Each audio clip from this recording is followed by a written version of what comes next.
atau irhasat jamaknya. Di bawahnya lagi ada namanya karamah, di bawahnya lagi ada namanya ma'unah. Keempat-empatnya bagus dan istimewa luar biasa, kecuali yang satu ini ya, yang kelima ini yang disebut dengan istidraj. Itulah yang tidak baik, atau bahkan itu sesuatu yang dihindari, atau jangan sampai kita merasakan itu ya. Nah, berkaitan dengan khatamun nubuwah ini nanti diketahui adalah sebagai apa? Irhas dari apa yang Allah berikan kepada Muhammad SAW.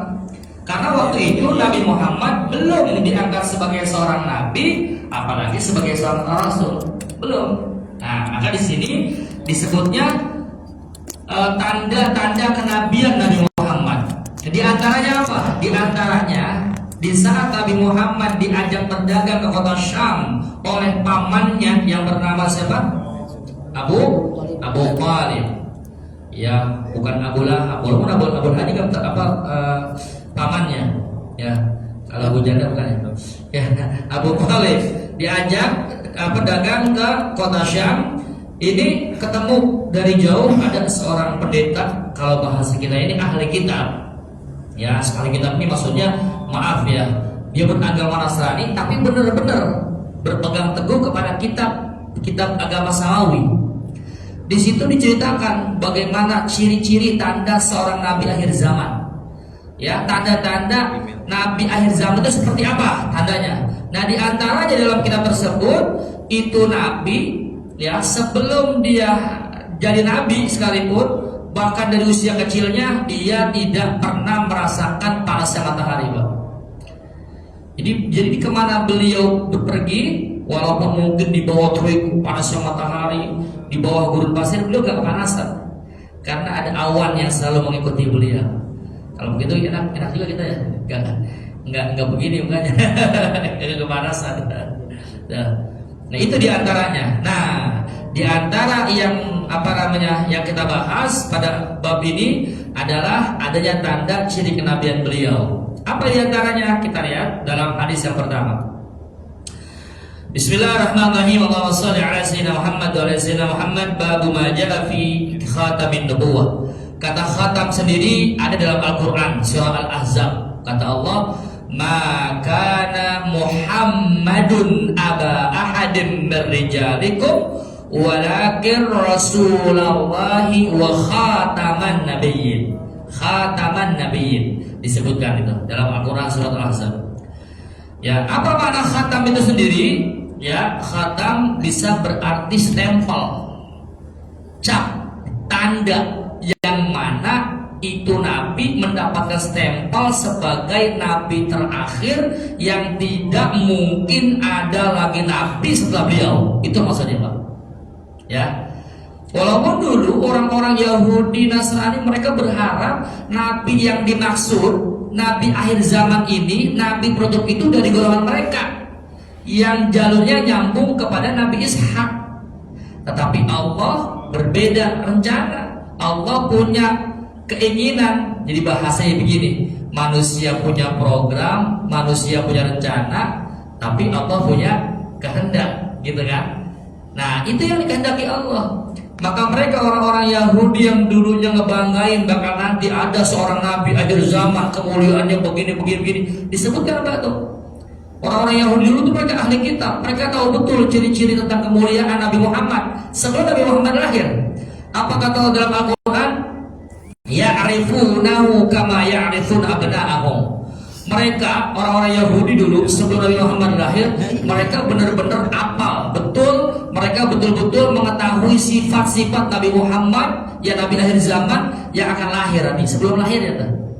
Mereka begitu senangnya, begitu dapat kabar berita bahwa ternyata Nabi akhir zaman itu bukan dari golongan mereka, mereka kecewa. Akhirnya apa? Kekecewaan itu mereka lampiaskan sehingga mereka terus membenci. Sebelum Nabi Muhammad lahir, mereka udah benci sama Nabi Muhammad. Kenapa? Karena beda golongan. Nah, ini Pak, naudzubillah ya. Nah, di sini bab yang pertama dijelaskan haddatsana Qutaibah bin Sa'id. Haddatsana Hatim bin Ismail anil Ja'd bin Abdurrahman qala Qala sami'tu Sa'ib bin Yazid yaqul dhahabat bi khalati ila an-nabi sallallahu alaihi wasallam faqalat ya Rasulullah inna bana ukhti waj'un famasaha sallallahu alaihi wasallam ra'si wa da'a li bil barakah. Nanti dari hadis ini kita bisa mengambil hukum ya. Wa tawadda'a fasharibtu min wudu'ihi wa qumtu khalfa dhahrihi fanadartu ila khatami baina katifaihi fa idza huwa mithlu zarril hajalah. Suatu ketika dikatakan dari Qutaibah bin Sa'id, ya, diceritakan dari Hatim bin Ismail, dari Ja'ad bin Abdurrahman, dikatakan dari Sa'id bin Yazid, dia mendengar, ya, yaqulu berkata, zahabat bi telah datang kepadaku, ya, zahabat bi khalati telah pergi bersamaku, siapa? Bibiku. Aku diajak oleh bibiku, maksudnya kepada Nabi sallallahu alaihi wasallam, sambil bibiku berkata, ya, kepada Nabi sallallahu alaihi wasallam, wahai Rasulullah, sesungguhnya ponakanku ya dalam keadaan sakit. Dalam keadaan sakit. Apa yang dilakukan Rasulullah SAW sebelum beliau berdoa? Famasaha sallallahu alaihi wasallam ra'si. Rasulullah mengusap kepalaku. Ya. Maksudnya apa? Di sini ternyata ada yang disebut dengan syariat, ada yang disebut hakikat. Jadi kita kalau seandainya sakit nih, yakin gak bahwa penyakit itu Allah yang memberikan? Yakin, karena hanya Allah yang memberikan penyakit tersebut. Nah kemudian kita pun yakin bahwa Allah pula yang akan menyembuhkan, betul gak? Nah di sini diajarkan kita bersyariat dulu. Sebagaimana ketika kita haus, apakah kita hanya berdoa ya Allah hilangkan hausku, terus kita gak minum? Kira-kira begitu gak? Enggak kan? Kita minum untuk menghilangkan rasa haus. Begitupun saat kita lapar, kita menghilangkan rasa lapar tersebut. Apakah cukup dengan berdoa? Nah, berdoa juga harus, tapi konteksnya syariatnya makan dulu barulah hilang rasa lapar. Begitupun orang sakit, syariatnya berobat dulu, minimal minum obat atau istirahat. Hakikatnya Allah yang menyembuhkan. Maksudnya begini, hati-hati dalam hal ini, jangan sampai salah paham. Ada orang-orang yang konteksnya juga mengandalkan sesuatu sehingga melupakan kekuasaan Allah. Dikatakan musyrik ya hukumnya. Kalau seseorang mengatakan dengan karena ya, arti dia melupakan Allah. Untung saya minum obat ini jadi saya sembuh. Nah, dia lupa tuh bahwa yang menyembuhkan adalah Allah. Untung saya minum jadi saya hilang haus. Dia lupa bahwa yang menghilangkan rasa haus itu Allah. Ya, Allah titipkan sesuatu kekuatan yang dengan air tersebut bisa menghilangkan rasa haus, yang dengan makanan tersebut bisa menghilangkan rasa lapar, yang dengan berobat tersebut Allah Ta'ala sembuhkan penyakitnya. Nah di sini maknanya apa? Rasulullah mengusap dulu sesuatu bagian yang sakit, kata Rasulullah ini tangannya berkeberkahan. Kalau kita sih musap-musap belum efek. Nah baru Rasulullah mendoakan sehingga sembuh tuh, ya. Famasaha ra'si wa da'a bil barakah, mendoakan agar berkah nih. Aku kata Sa'ib bin Yazid ini. Wa tawadda'a, kemudian Rasulullah berwudu. Ya, fasyaribtu min wudu'ihi, aku meminum dari air yang keluar dari wudunya Rasulullah SAW. Ya, artinya apa ini? Ini maknanya tabarruk, ngambil berkah. Nah, sebagian orang nggak paham nih. Mereka menganggap ini musyrik. Tidak. Ini namanya ngambil berkah, bil barakah. Kayak contoh yang lain dalam hadis Nabi SAW, ya, bahwa mereka para sahabat itu kadu yang tatiluna ala athari wudu'i Rasulullah. Bahkan para sahabat itu banyak kadang-kadang sampai bahasnya dorong-dorongan, tapi gak sampai berantem ya. Walaupun makna yang tatil itu seakan-akan kayak perang-perang, enggak. Saking mereka benar-benar berharap mendapatkan air yang jatuh dari bekas putih Rasulullah SAW. Ya, karena di situ ada keberkahan yang sangat luar biasa, air yang sudah menempel dari anggota badan Rasulullah SAW. Mutawaddu'an fasyaribtu min wudu'i. Apakah Rasulullah marah? Tidak. Kalau itu dianggap musyrik, Rasulullah itu marah. Jangan lakukan ini, kan gitu, ya kan? Makanya banyak anak-anak kita datang ke kiai, Pak Kiai tolong minta doakan, terus itu akhirnya doakan sama orang soleh. Nah itu artinya ada contohnya kayak gitu. Wa kuntu khalfa dhahri, kemudian aku berada di belakang Rasulullah SAW. Nah lihat, fanadhartu ilal khatami baina katifai, aku melihat di belakang pundak Rasulullah SAW, yang dalam pundak Rasulullah SAW ada semacam tonjolan gitu, hal yang menonjol dari semacam daging, dia sebesar telur burung merpati tapi separuhnya, ya.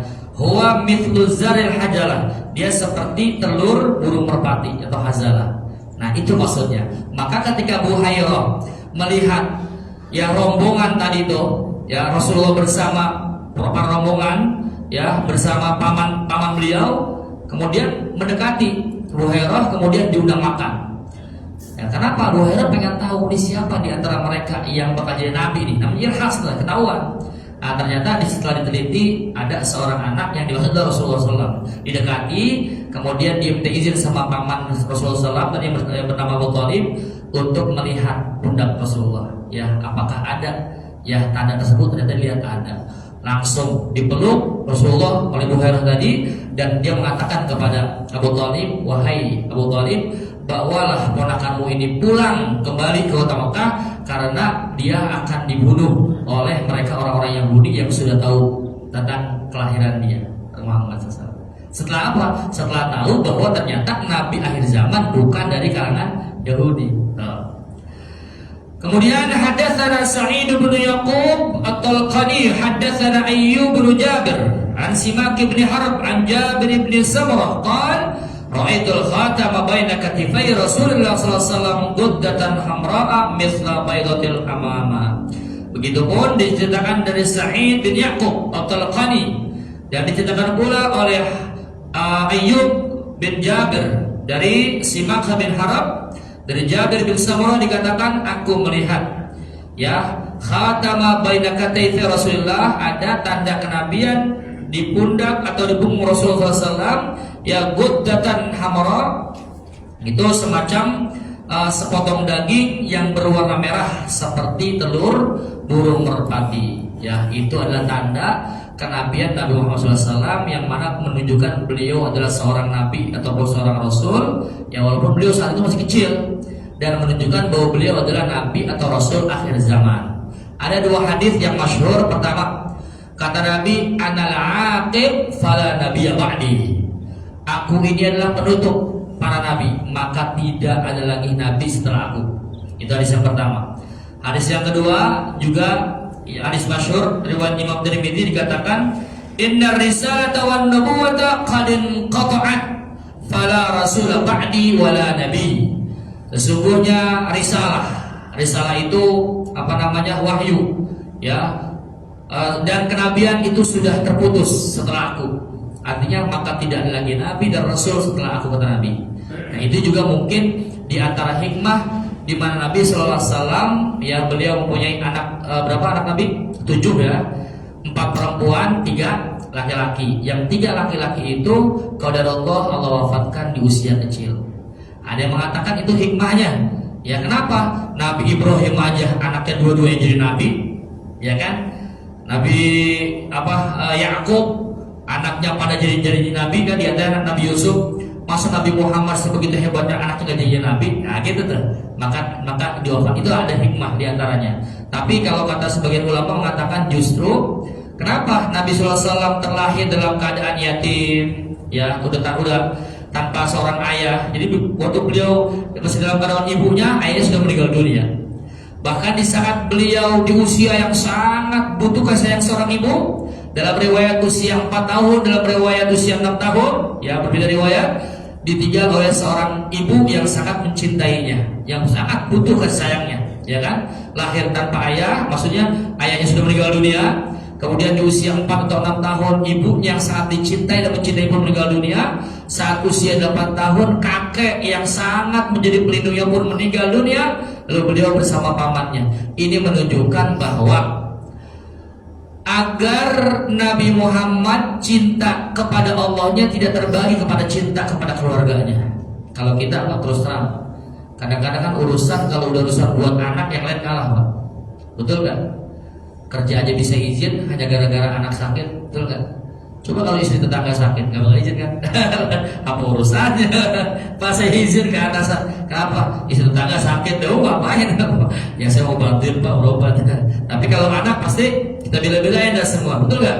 Ya anak, ya mungkin kita juga sering marahin, tapi begitu dimarahin sama tetangga, kita luar biasa tuh ngamuknya. Nah demi anak kan gitu. Nah, maka Rasulullah gitu. Ya, ayah, ya kita pasti tuh bangga sama seorang ayah. Ya kita bahkan kadang nggak sedikit seorang ayah menamakan nama anaknya disandingkan kepada ayahnya, atau anaknya sendiri begitu bangga dengan menyebut nama ayahnya, gitu. Nah, jadi ini adalah tanda kenabian Nabi Muhammad SAW. Jadi selain tadi apa namanya, bahkan mohon maaf, sebelum itu, jauh sebelum itu, Nabi Muhammad itu terlahir maaf dalam keadaan muhalilan, menuju ke atas gitu. Di saat beliau terlahir dalam dunia, beliau menuju ke atas. Dalam riwayat, ya ada yang mendengar Rasulullah SAW mengatakan, La ilaha illallah wahdahu la syarikalah. Ini bukan bayi ajaib bukan ini, ya. Tapi itu namanya tadi itu irhas. Ya, irhas itu artinya kemuliaan, keistimewaan yang Allah berikan kepada calon nabi. Ya, bakal seseorang yang akan jadi seorang nabi itu Allah kasih keistimewaan, namanya irhas ya.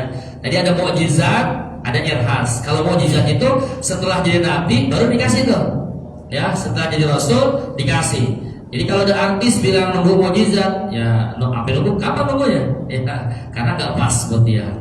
Ya, kemudian nanti selain irhas atau zamannya irhasat, nanti juga namanya karamah. Karena kalau karamah ini juga khusus buat para aulia, para ulama yang ibadahnya luar biasa, ilmunya istimewa. Nah itu mereka karamahnya luar biasa. Di antaranya kita sering dengar ada karamahnya Syekh Abdul Qadir Al-Jilani, banyak para aulia, para ulama.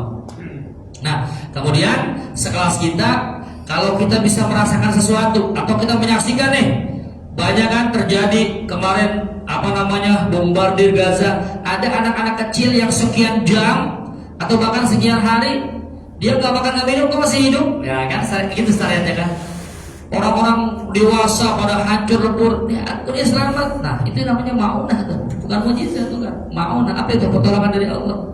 Allah maunya begitu. Terjadi tsunami, ya kan, Aceh segala macamnya, masih ada orang yang ditemukan masih selamat. Karena secara syariatnya sudah meninggal nih. Nah itu dah, ya sudah kemuliaan dari Allah Subhanahu Wa Taala, pertolongan, namanya maunah. Nampak ini lagu semua nih Pak. Mujizat, irhasat, terus karamat, ya jamaknya. Kemudian tadi maunat, ya bukan maoneh, bukan maunat. Ini empatnya bagus Pak, kecuali satu nih yang ngeri nih. Apa itu? Istidraj. Istidraj sama Pak. Ini sekilas dia hampir mirip. Ya, ada orang kita saksikan dia bisa ngilang, bisa nggak kelihatan Pak. Saya juga bisa tuh. Lagi terang, mati lampu nggak kelihatan saya Pak. Ngumpet di belakang mimbar. Ya, kadang-kadang orang minta begini, tahu-tahu bisa begini. Ya, seperti dia bisa tuh. Ngeri. Kita lihat dulu, dia ini orang bertakwa apa enggak? Dia ngejalanin syariat apa enggak Pak? Nah, kalau ternyata dia mohon maaf sama syariatnya jauh, ya, sama ibadahnya maaf, kita bukan solilai orang, nggak boleh, ya kan? Kita nggak boleh suzul sama orang, nggak boleh. Atau lagi sebenarnya jelas-jelasan dia musyrik kepada Allah, ya dia menantang agama Allah, dia menginjak-injak syariat Allah, tapi luar biasa hidupnya makin begini, karirnya makin meningkat, terus kemudian kok dia bisa begini-begini, hati-hati, ngeri. Itu namanya istidraj. Ya, istidraj ini berbeda hal dengan yang empat tadi nih. Ya, dia sama istimewa nih kelihatannya, tapi dia sedang digiring oleh Allah menuju kehancurannya. Pas jamaahnya makin banyak, followernya juga mungkin semakin banyak. Ya makanya Fir'aun, ya dia dianggap oleh orang hebat, orang sakti dia. Kenapa? Fir'aun gak pernah sakit katanya. Jadi hati-hati banyak belum pernah sakit. Minta sakit sama Allah. Nih Fir'aun itu dia katanya belum pernah sakit, makanya dia ngaku Tuhan. Ana rabbukumul a'la, kata Fir'aun. aku ini Tuhan kalian yang maha tinggi. Tuh, gara-gara gak pernah sakit. Tapi saya pernah dengar dari guru saya ada satu riwayat, sebenarnya Fir'aun itu dia punya satu sumur, Pak. Mungkin maksudnya satu kolam begitu. Mungkin tepatnya kalau saya gambarkan kayak semacam sauna lah gitu, Pak. Yang ngebul-ngebul gitu tuh. Ya, tapi bukan di bawahnya bukan kompor ya. Kalau kompor dia berdiri kompor, dia model begitu, Pak. Itu Fir'aun itu sebenarnya dia selain impoten, ya, kayak Fir'aun udah punya anak tuh. Bininya yang namanya Asia belum pernah disentuh, Pak. Kenapa? Nggak nafsu sama perempuan, nggak bangun itunya. Yang mendingan kita ya, Pak. Ya, dia nggak bangun tuh, Pak. Makanya impoten tuh Fir'aun. Yang nggak percaya tanyain aja apa dia. Kalau saya dapat dari guru saya begitu, percaya aja udah. Nah, dan dia ternyata dia mempunyai kelemahan pada badannya, pada dirinya. Nah, dia itu agar selalu terlihat fresh, agar selalu terlihat segar, sebelum dia menghadapi kaumnya, dia berendam dulu di situ, Pak. Wallahu alam. Saya dapatnya begitu. Percaya nggak percaya? Ya silakan ya. Tapi karena dia udah jadi mumi sih ya. Jadi sulit untuk ditanyain ya tuh. Gitu, Pak. Lihat. Tapi sebegini dia masih sombong tuh. Nah, tuh lihat istidronya, Pak. Semakin tinggi jabatannya, semakin besar kekuasaannya, semakin banyak pengikutnya, tapi akhirnya apa? Semakin dia bersemangat dan semakin bengis untuk menghancurkan Musa beserta tentaranya, hakikatnya Allah sedang menggiringnya untuk menuju kehancurannya. Begitulah saat ini Israel, kalau mau tahu. Semakin dia bengis sekarang dengan orang-orang Palestina, khususnya di jalur Gaza, semakin banyak korban berjatuhan. Sebenarnya Allah sedang menggiring kepada kehancuran dia, Pak. Buktikan bentar lagi ya. Emang udah siap kiamat belum kan? Ya, ini kan sudah tua, Pak. Karena kan kejadian pembantaian ini kan dari sekian puluh tahun, ya. Bahkan mungkin dari sebelum saya lahir mungkin. Kan gini-gini masih muda, Pak. Dari tahun 7 berapa gitu. Ya kan, walaupun bertahap dia, ya kan, jeger, terus berhenti, ya kan, terus sekarang kan ini puncaknya nih, ya sudah tembus berapa belas ribu loh tuh korbannya, bukan cuma bapak-bapak seperti yang kita saksikan, anak-anak kecil, bahkan perempuan-perempuan yang dalam aturan perang itu sebenarnya nggak boleh kan begitu, tapi ini zolim luar biasa. Ingat, ini tanda bentar lagi lihatin aja, ya. Kalau kita bilang ya tunggu tonton dan lagi tuh, lihat. Tunggu, Pak, nggak tahu kita lagi nyari di sinyalnya di mana Imam Mahdi berada nih. Apa di Supernova, Pak? Imam Mahdi. Lanjut ya. Ya. Nah, bismillah. Yang ketiga, bismillahirrahmanirrahim. Haddatsana Abu Mus'ab al-Madiyani. قال حدثنا يوسف بن ماجشون عن أبيه عاصم بن عمر بن قتادة عن جدته رميثة قالت سمعت رسول الله صلى الله عليه وسلم ولو أشاء أن أقبل الختم الذي بين كتفيه من قربه لفعلته يقول لسعد بن معاذ يوم مات اهتزله عرش الرحمن. Ini lagi-lagi kesaksian dari seseorang yang bernama Asim Umar bin Qatadah. Dia langsung mendapatkan dari dari neneknya yang bernama Rumaisyah. Ya, dia pun sama menyaksikan bahwa di belakang pundak Rasulullah SAW ada tadi tanda kenabian. Yang tadi sebesar apa? Sebesar telur burung merpati tapi sepotongnya ya. Kemudian dikatakan berwarna merah, dia menonjol sedikit. Kemudian dalam riwayat dia diliputi dengan bulu-bulu halus. Ya, maaf ya, lagi-lagi nggak mirip sama bisul ya, nggak, jadi sama dengan bisul ya. Kalau bisul kan kita nggak enak tuh. Nah, ini tonjolan, ya, dia berwarna merah, ya, dia halus dan dia nggak bikin sakit. Dan beberapa sahabat pernah menyentuhnya dan dikatakan bahwa di atas daging tersebut ada bulu-bulu halus, gitu. Itu lagi-lagi sebagai tanda kenabian. Ingat ya, tanda kenabian, bukan sebuah kekurangan. Kemudian hadatsana Ahmad bin Abdah at-Tabi wa Ali bin Hujr wa ghairu wahid qalu hadatsana Isa bin Yunus an Umar bin Abdullah maula Ghufra qala hadatsani Ibrahim bin Muhammad bin Wali Ali bin Abi Thalib qala kana Ali idza wasafa Rasulullah sallallahu alaihi wasallam fa dzakara al-hadits bi turihi wa qala baina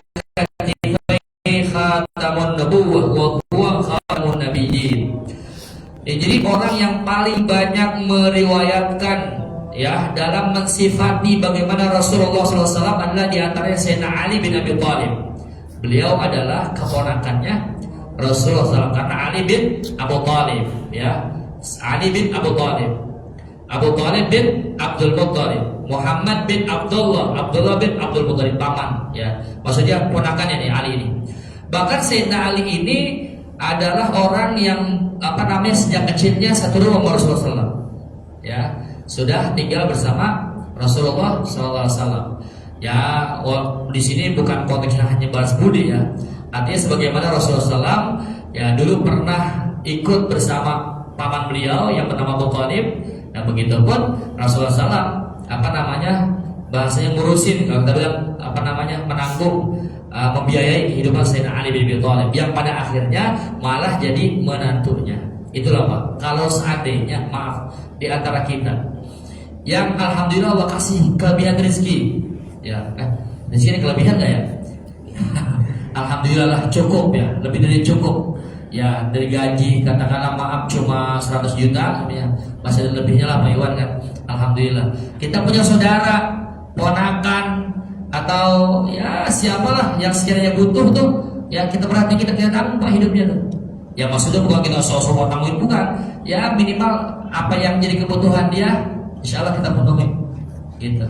Kalaupun seandainya dikatakan kalau seseorang ayah ibunya sudah meninggal dunia, maka kepada siapa lagi dia untuk berbakti?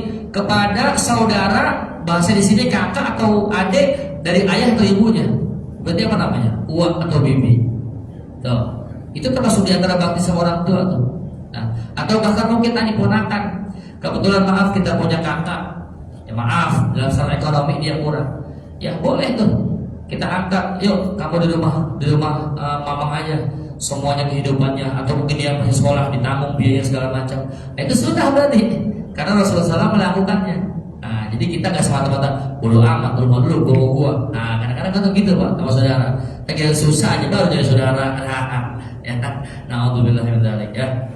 Mudah-mudahan Allah Ta'ala jadikan kita termasuk orang-orang yang ya tahu diri lah, ya, orang-orang yang bisa mengerti tentang makna iman. Satu lagi ya.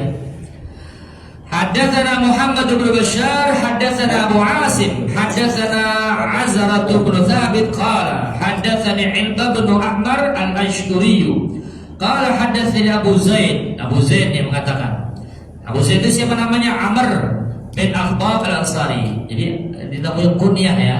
Kalau ada Abu itu berarti kunyah Pak, ya. Jadi Abu Jahlin, Abu Lahabin, Abu Bakrin. Kan sekarang ini banyak yang abu-abu ya. Abu ini banyak kan, tapi kita jangan jadi orang abu-abu nih, ya kan? Dan yang kunyah boleh Pak. Ya itu biasanya dari nambah dari ngambil dari anak atau seumpama dari sesuatu, tempat atau sebagainya. Ya. Dikatakan qala li Rasulullah sallallahu alaihi wasallam, Rasulullah berkata kepadaku, ya Abu Zaidin, wahai Abu Zaid, siapa namanya? Amr bin Akhtab al-Ansari. Udnu minni, mendekatlah kau kepadaku. Famsah dhahri, kau pegang nih? Pundak ya. Pundak sama punggung bedanya apa? Sama nggak ya? Pundak sama punggung ini kan benar kan? Ya. Benar kan nih? Di kampus siapa deh? Ya. Pundak atau punggung ya sama ya ini ya. Ini kan benar kan? Pundak sini, punggung sini. Ya, punggung berarti. Soalnya tadi yang lihat di kampusnya katanya nggak ada perbedaan, terserah itu mau kampus aja dah. Zuhrun ini di sini. Kalau bahasa Arab zuhrun tetap di sini, ya. Tapi berarti bahasa Indonesianya punggung, ya. Berarti pundak ini, ya. Ya dikatakan bahwa Rasulullah SAW mengatakan peganglah, ya, zuhri. Famasah tu dorohu, aku pegang. Kata Zaid tadi, fawaqat asabi, maka tangan-tanganku itu menyentuh tadi itu, yang mudrah tadi itu, yang tadi yang sebesar telur merpati tadi, ya, ala khatamin, ya. Aku mengatakan wabal khatam, apa ini ya Rasulullah? Kalau beliau mengatakan sya'aratun mujtami'ah. Jadi namanya khatam itu tadi adalah daging yang keluar dari itu Rasulullah SAW, kemudian ada bulu-bulu yang halus. Jadi sya'aratun mujtami'at, kumpulan-kumpulan dari bulu yang belum sentuh tadi oleh Habib Zain tadi.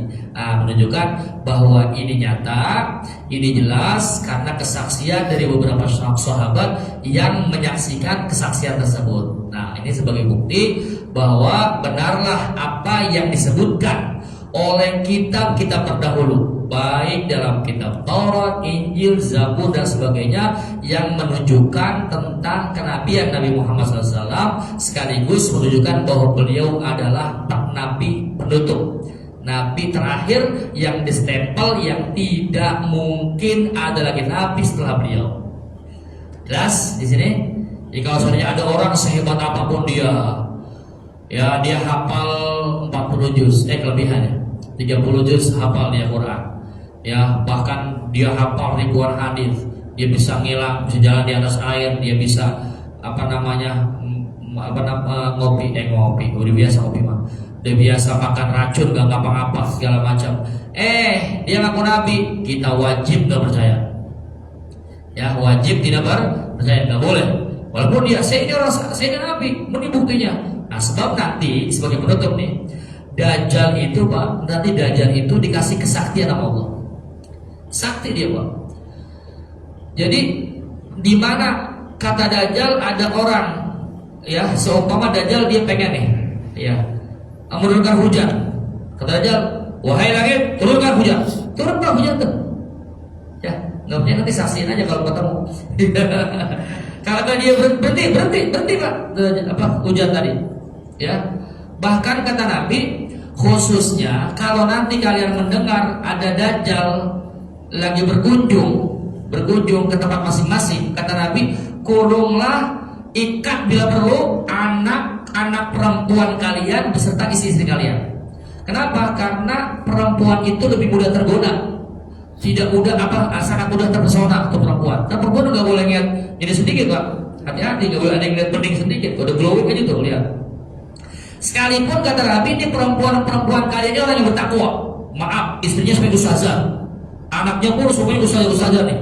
Ya yakin sih nggak bakal kegoda sama iblis, sama Dajjal. Kata Nabi belum tentu, karena nanti mereka akan tergiur, hebat Dajjal ini. Ya, sampai dibuktikan waktu itu ada seorang anak muda yang kata Dajjal, matilah, ini anak muda tadi mati Pak. Ya matilah, kenapa? Dipotong sampai 8 potongan yang muda tadi. Terakhir nih. Ya iyalah mati sampai dimutilasi 8 potongan. Dahsyatnya setelah itu kata Dajjal, hiduplah kau, hidup lagi Pak. Ini udah kayak kartun ya, masalah seperti hidup lagi nih, benar hidup lagi. Nyaksiin semua. Saat itu banyak orang-orang yang mengakui bahwa Dajjal sebagai Tuhan. Saking hebatnya tuh. Tapi bagi seorang pemuda tadi, dia katakan, inilah bukti kehancuranmu Dajjal. Kenapa? Coba sekarang lu bikin gua mati lagi. Kan lu gak bisa. Itu terakhir kata Nabi itu. Terakhir kekuasaan istidraj yang Allah berikan kepada Dajjal kan itu. Sebelumnya banyak Pak nanti. Dajjal sebenarnya jam sekian ada di Bekasi. Ntar sekian detik ada di Palembang. Itu bahkan ada di Amerika karena saking dahsyatnya dia bisa hilang. Ya sekali jalan pun dia cepat begitu Dajjal tuh. Kesaktian semua udah ditampakkan tuh, termasuk hujan yang sakit langsung sembuh. Walhasil ini terakhir nih. Terakhir nanti anak muda ini ya dia akan dibelah 8 dalam riwayat, dibelah 4, kemudian kata Dajjal hidup lagi. Itu terakhir korban Dajjal. Abis itu dia gak bisa lagi tuh. Turun udah gak bisa. Ya, udah expired. Bukti tuh. Nyesal semua tuh orang-orang yang udah ikut sama dia. Udah gak ada lagi kesempatan taubat udah. Nauzubillah. Makanya jangan ketipu sama orang sakti. Kenapa? Nanti Dajjal lebih sakti dia. Ya, hati-hati. Jadi jangan ketipu sama pencitraan. Nih, gue mesti biarin dia terserah. Wallahu bisa. Mungkin ada pertanyaan? Masih ada waktu sedikit.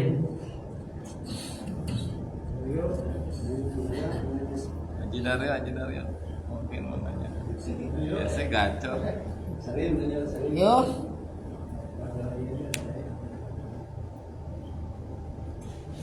Belum. Udah paham belum udah? Apa yang mewakili? Terkait tadi yang Dajjal, saya pernah dengar dari satu bed.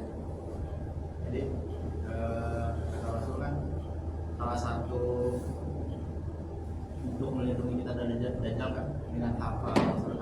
Al-Kahfi. atau 10 ayat Al-Kahfi itu benar-benar melindungi. Misalkan kita sholatnya kurang apa gitu, apa gitu? Ya, Harus siap. dilengkapi. Ya, siap. Itu aja. Pada hakikatnya segala sesuatu itu memang sudah ada ketentuannya ya. Cuma kita tetap bersyariat. Di antara keistimewaan, di antara rahasia sirlah kalau kita bilang. Atau kalau bilang obat tuh khasiat lah. Kan orang itu kan mau minum obatnya kalau ada khasiatnya, ya kan? Kalau minum air putih ya, banyak minum air putih. Banyak kenapa? Khasiatnya kan mungkin lebih berbagus pencernaan atau segala macam kan gitu. Begitu pun Al-Quran. Al-Quran itu kan per hurufnya aja ada sir, ada rahasia. Bahkan satu huruf itu Allah sudah siapkan 30 kemuliaan keistimewaan. Nah, pun di luar dari itu ada keistimewaan yang Allah berikan pada masing-masing bagian. Di antaranya surat Al-Kahfi. Maka kalau ditanya sunnahnya dalam hari atau malam Jumat itu bukan baca surat Yasin ya. Maaf, nggak sunnah. Tapi boleh, boleh. Jangankan surat Yasin, surat Al-Ikhlas aja boleh. Silahkan. Yang penting jangan surat cinta diulang-ulangin mulu. Bikin sakit hati. Intinya apa aja silakan. Cuma kalau mau dibilang apakah sunnah baca surat Yasin di malam Jumat, tidak sunnah. Karena Nabi nggak selalu lakuin itu kan gitu. Apalagi maaf klarifikasi yang harus diluruskan. Jangan identiknya begini. Malam Jumat nih sunnah Rasul yuk. Apa tempur membini. Ya kesannya itu nggak ada hadisnya gitu dia. Maksudnya apa? Ya walaupun kalau engkau mau ngelakuin ya silakan aja. Yang penting sama bini sendiri, jangan bini tetangga kan gitu bahasanya. Nah cuma kalau konteksnya itu dinyatakan sunnah Rasul, Rasul kan identiknya kalau Jumat nggak begitu. Ya Rasul itu malam Jumat, ya tadi apa namanya menghidupkan malamnya dengan sholat-sholat sunnah kan gitu. Di antaranya surat Al-Kahfi. Ada jaminan dari Nabi. Siapa orang yang membaca suratul Kahfi di hari maupun di malam Jumat, berarti konteksnya ini boleh dia pilih ya. Mau hari Jumat atau Jumat silahkan. Atau dicicil. Kan jumlahnya ada 110 ayat ya. 110 ayat surat Al-Kahfi, Pak. Dicicil. Setiap pada sholat berapa nih? Habis sholat subuh berapa? Habis sholat zuhur, terserah seperti kita. Boleh silahkan lakukan. Falyafal. Nah, konteks kita harus menghafal itu lebih utama tentunya. Kalau dia hafal dia lebih utama. Berapa? Ya kalau bisa semuanya. Ada ibu-ibu, Pak, saya ini kalau baca bener-bener gak sempet deh. Saya biasanya cuma 10 ayat gimana? Daripada gak sama sekali. Dalam qaidah usul fiqh dikatakan begini. Ma la yudrakul kul la tutrakul kul. Bukan kul ya. Segala sesuatu yang kita gak bisa secara sempurna, ya jangan ditinggalkan secara utuhnya. Minimal kalau emang nggak bisa nih 110 ayat ya 10 ayatnya deh kan gitu ya. Nah tapi apakah ada jaminan tadi? Intinya begini sebenarnya. Yang Nabi minta itu kita keistiqomahan kita dalam membaca tadi ya. Dan nanti kembali juga kepada keikhlasan. Artinya begini, jangan semata-mata kita karena takut sama Dajjal sehingga kita bahasanya fokus di Al-Kahfi tadi sehingga nggak ada rasa takut sama Allah. Akhirnya Al-Kahfi dia baca, sholat Jumat dia tinggalin. Nah salah gitu kan tadi ya. Gimana apakah ada jaminan? Gimana tentang sholat yang lain? Nah ini kan tadi hanya sebuah khasiat keutamaannya. Artinya sangat salah dan salah fatal kalau ada orang dia berasumsi ya udah kalau gitu saya baca sholat Al-Kahfi aja. Berarti saya nggak usah sholat subuh, nggak sholat zuhur kan ngapain? Yang penting kan saya udah selamat dari Dajjal. Nah nggak begitu konteksnya. Ngerti nggak Pak? Ya kan? Seseorang sakit kepala, ya dikasih minum obat sakit kepala. Tujuannya apa? Untuk menghilangkan sakit kepala. Apakah dengan minum obat sakit kepala dia nggak usah makan, nggak usah minum, udah nggak usah kerja begitu katanya? Digampang sama bininya dia, ya kan? Akhirnya dia minum obat sakit kepala nih. Nah dia belum makan, bisa malah fatal sakit, kan gitu. Nah artinya pokoknya tadi nih, pokoknya makanan. Nah itu minuman, nah itu pokoknya. Nah sholat yang 5 waktu, ya puasa di Ramadan itu pokoknya jangan tinggalin.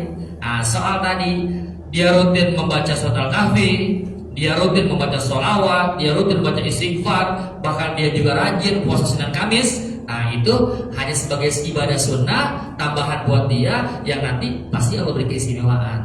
Dan saya yakin kalau orang yang benar-benar dia baca surat Al-Kahfi dengan yakin dan ikhlas bahkan continue, saya yakin sholat 5 waktunya bukan cuma sekedar dia dikerjakan 5 waktunya, pasti qobliyah pun dia lakuin. Kenapa? Udah ada timbul hasrat ibadahnya tadi teman ya. Gitu, insya Allah. Sama seperti orang begini, orang rajin sedekah nih. Yang penting kan sedekah. Sholat puasa nggak usah deh, yang penting kan sedekah. Nah ini kan salah kan sebetulnya, betul nggak? Nah, saya punya keyakinan begini Pak. Orang yang sedekah, jika ikhlas sedekahnya, halal hartanya, tepat sasarannya, saya yakin dengan sedekahnya akan berubah dia dari ahli maksiat menjadi ahli taat. Yang sebelumnya amal sholat dia lalai, yakin dengan sedekah tadi, amal sholatnya dia makin rajin gitu Pak. Jadi sebenarnya antara ibadah itu kan berkesinambungan Pak. Ada bahasa begini, lu mah ngaji doang rajin, amal sholat kagak. Soalnya begini ya, rajin dia ngaji masih ada pengalaman, tapi sholatnya masih begitu. Nah sebenarnya nanti dengan rajinnya dia ngaji, lama-lama dia tahu ilmunya, Allah kasih dia hidayah. Tadi yang sebelumnya amal ibadah dia, kalau bahasa orang Betawi lalawara, semau dewek, nanti akan berubah Pak sifat itu. Ya, jadi nggak boleh ada bahasa begini. Tanya saya mah sholatnya kalau jadi orang bener lah, justru rajin sholat dulu, laksanakan ibadah, baru jadi orang bener. Kan gitu ya. Ya kan, tanya saya mah ngajinya deh kalau jadi orang bener lah, justru ngaji dulu biar bener. Kan gitu ya. jadi bahasanya jangan dibalik. Ya ntar saya mau minum obat dulu biar nggak sakit. Justru dia orang sakit itu kan baru minum obat. Nah gitu. Jadi nggak sakit apa minum obat, banyakan lagi ya overdosis kan gitu. Gitu ya ayatnya. Tapi insya Allah saya yakin kalau dia benar-benar niat ikhlas karena Allah, dia baca surah Al-Kahfi, ya walaupun tadinya cuma 10 ayat, dia nikmati jadi 110 ayat, nanti ibadah yang lain pun pasti akan lebih semangat. Yang mungkin sebelumnya hanya sekedar menggugurkan kewajiban, lama-lama dia nikmati, udah bismillah. Sampai ulama mengatakan begini Pak, ya saya akan jamin engkau wafat husnul khatimah, yang penting jangan tinggalkan aja 40 hari sholat berjamaah. Berarti hebat bener nih. Hanya dengan 40 hari sholat berjamaah, kemudian dia bisa menjadi orang ahli jannah, husnul khatimah. Sebenarnya di sini makna, jangan salah paham ya. Kalau gitu gue sholat 40 hari aja dah. Habis itu gue gak sholat lagi. Gak begitu maknanya sebenarnya. Setelah 40 hari dia berjamaah, kemudian dia benar-benar ikhlas karena Allah, justru akan dia merasakan nikmatnya tadi. Nikmatnya ibadah. Lagi-lagi jadi bukan karena yang lainnya. Sebab terakhir sebagai penutup Pak, Imam Ghazali itu Pak karangan kitab itu sampai puluhan ratusan Pak. Imam Ghazali disebutnya Hujjatul Islam. Itu beliau ngaku nih, tolabtul ilma li ghairillah. Aku dulu belajar waktu kecil bukan karena Allah, bukan. Tujuannya apa? Biar aku bisa numpang makan di tempat itu. Karena beliau ini qadarullah Allah takdirkan kurang secara ekonomi Pak. Ayah beliau namanya Imam Imam Muhammad juga. Kan Imam Ghazali itu namanya Muhammad bin Ahmad Al-Ghazali. Jadi Imam Ghazali itu namanya Muhammad, punya adik namanya Ahmad. Jadi Ahmad bin Muhammad bin Ahmad. Ini adik kakak nih sama Imam Ghazali. Kedua-duanya itu maaf orang susah. Abahnya ini ya Imam Muhammad ini maaf orang susah. Dia sebagai penjahit, tukang jahit ya. Orang apa disebutnya tailor lah kurang lebih. Keterbatasan ekonominya, ketika detik kewafatannya dia wasiat kepada istrinya nih, aku titipkan harta. Nanti kalau aku di mana aku meninggal dunia, pesantren nih anak kita. Subhanallah meninggal Imam yang bernama Muhammad tadi, Abah Imam Ghazali. Kalau Ghazali sama adiknya dititipkan di pesantren. Maklum zaman dulu belum ada donatur. Ini pesantren makan apa adanya. Suatu ketika habis Pak perbekalannya nih. Buat si Imam Ghazali tadi sama adiknya. Kiainya angkat tangan. Kata kiainya, mohon maaf, kalau kamu mau belajar silahkan. Sampai kapanpun aku tetap siap ngajarin kamu. Tapi untuk ngasih makan saya angkat tangan. Karena kehidupan kubur seperti demikian kamu tahu. Artinya maksudnya juga nih Pak kiai dulu nih. Ya jangankan avanza senia ya. Ya mungkin motornya gak punya lah. Kan bahasa gitu. Akhirnya Imam Ghazali sama adiknya ini pindah nyari tempat di mana di situ ada sebuah pondok atau mungkin yang sekarang kita kenal pesantren yang di situ bisa makan gratis. Ini bukan fitnah Pak, begitu kata beliau. Akhirnya beliau datang ke pesantren tersebut, yang penting gue bisa makan deh. Tapi beliau belajar. Akhirnya apa kata beliau? Tolabtul ilma li ghairillah, fa'abal ilmu illa ayyakuna lillah. Dulu aku belajar bukan karena Allah, yang penting aku bisa makan di situ. Lama-lama ilmu makin banyak. Apa beliau pikir? Percuma belajar bukan karena Allah.